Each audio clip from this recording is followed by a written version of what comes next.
мы с вами уже посмотрели, что в значениях мы можем считать два разных поля. Вот мы с вами считали по номеру заказа количество и по оплачено сумму. Но мы можем с вами использовать и одни и те же данные для получения результатов. Давайте уберем номер заказа. У нас остается оплачено. Столбец оплачено мы используем для расчетов. И теперь в значение мы добавим столбец оплачено еще раз.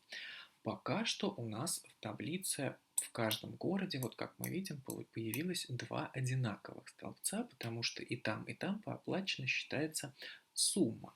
Но давайте в одном из этих оплачено поменяем сумму на какой-то другой подсчет. Ну, давайте, допустим, считать среднее, average. И теперь что мы видим? Теперь для каждого менеджера внутри города мы видим общую сумму и среднюю сумму по его продажам в этом городе.